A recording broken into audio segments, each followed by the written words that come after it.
আমার ছোট্ট সোনা বন্ধুরা, তোমরা সবাই ভালো আছো তো? আজ তোমাদের জন্য নিয়ে এসেছি শ্রদ্ধেয় লেখক উপেন্দ্র কিশোর রায়চৌধুরী রচিত একটি ছোট গল্প, ঠান দিদির বিক্রম।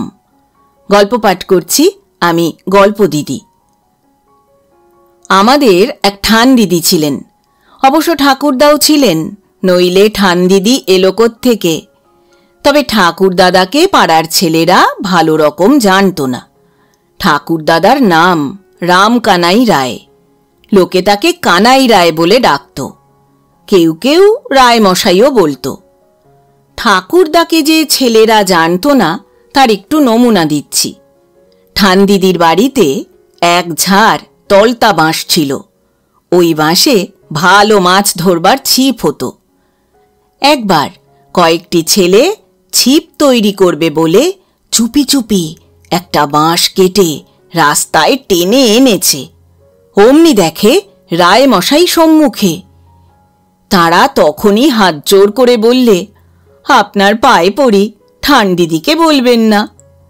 তিনি তো শুনে অবাক, আরে বলিস কি, আমার বাঁশ নিয়ে পালাচ্ছিস আর বলছিস বলবেন না? ছেলেগুলি সকলে মিলে কেবলই বলতে লাগলো, আপনার পায়ে পড়ি, ঠান দিদিকে বলবেন না, ঠান দিদিকে বলবেন না। তখন রায়মশাই বেগতিক দেখে বললেন, তোরা বাঁশ দিয়ে কি করবি? আগে ছিপ করব। ছেলেগুলো উত্তর দিল। রায়মশাই বললেন, আচ্ছা নিয়ে যা। তখন আবার, দেখবেন ঠান দিদিকে যেন বলবেন না, বলে ছেলেগুলো বাঁশ নিয়ে ছুট। এখন বোধ করি তোমরা বুঝতে পারছ রায়মশাই যে ঠাকুর দাদা তা অনেক ছেলেই জানত না। ছেলেরা জানত ঠান দিদির বাড়ি, ঠান দিদির বাঁশঝাড়, ঠান দিদির কাঁঠাল গাছ, বিশেষভাবে ঠান দিদির কুল গাছ আর পেয়ারা গাছ। ঠান দিদির পুত্র সন্তান নেই, কেবল 3টি মেয়ে। বড় মেয়ে দুটির বিবাহ হয়ে গিয়েছে, ছোটটির বয়স 9-10 বৎসর। ঠান দিদির বয়স 40-এর উপর। বাড়িতে অন্য লোকজন নেই, কিন্তু তাহলেও ঠাকুর দাদা বিদেশে গেলে ঠান দিদির চৌকিদার বা ঘরে শোবার জন্য বুড়ো স্ত্রীলোকের দরকার হয় না। ঠান দিদি অনায়াসে একাই থাকেন। একবার ঠাকুর দাদা বিদেশে গিয়েছেন, ঠান দিদি কেবল সেই ছোট্ট মেয়েটিকে নিয়ে বাড়িতে আছেন। সেই সময় একদিন দুপুর রাত্রে মেয়েটি বলল, মা, কে যেন আমার গায়ে হাত দিল। ঠান দিদি বললেন, চুপ কর, কথা বলিস না। ঠান দিদি পূর্বেই টের পেয়েছেন ঘরে চোর ঢুকেছে। তারপর চোর যেই বাক্স প্যাঁটরার সন্ধানে ঘরের অন্য দিকে গিয়েছে, অমনি ঠান দিদি আস্তে আস্তে উঠে বাটনা বাটা শিলখানা এনে সিঁদের মুখে চাপা দিলেন। তোমরা শহরের ছেলেরা বোধ করি বুঝতে পারলে না শীত কি। পাড়া গায়ে অনেক মেটে ঘর, অর্থাৎ মাটির তৈরি ঘর। ওই সব মাটির তৈরি ঘরে শীত কাঠি খুঁড়ে চোর ঘরের ভিতর ঢুকে চুরি করে। এইবার আরও মুশকিল হলো, শীত কাঠি কি? শীত কাঠি যে কি তা আমিও কখনো চোখে দেখিনি। সম্ভবত ওটা খন্তা বা শাবলের মতো লোহার কোনো অস্ত্র হবে। এই শীতকাঠি তৈরি সম্বন্ধে পাড়া গায়ে একটা কথা আছে, চোরে কামারে কখনো দেখা হয় না।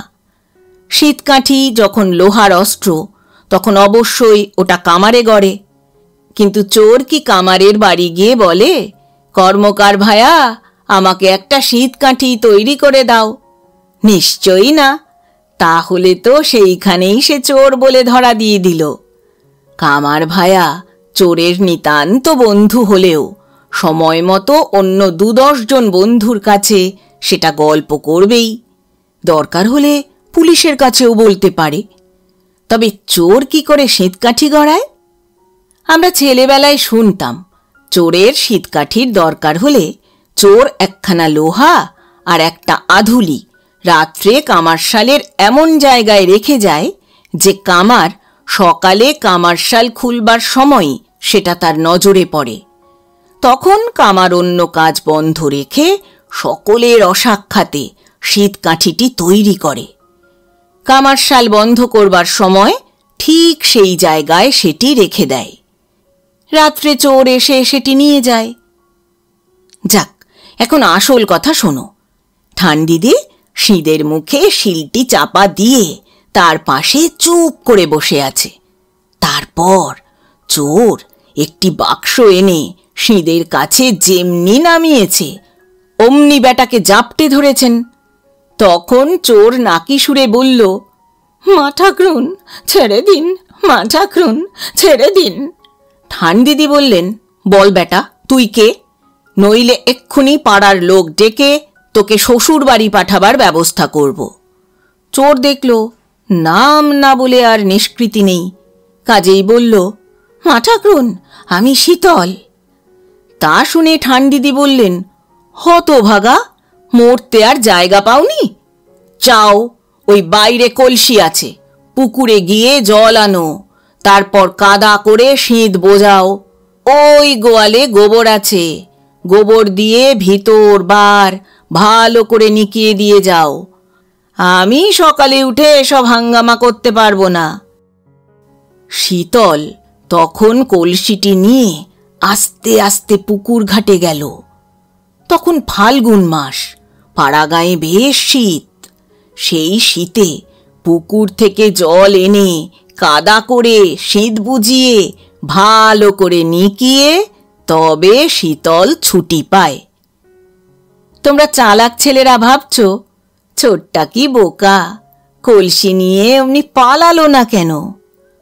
শীতল কলসি নিয়ে পালালে তার কি দশা হতো তা আর একদিন তোমাদের বলবো।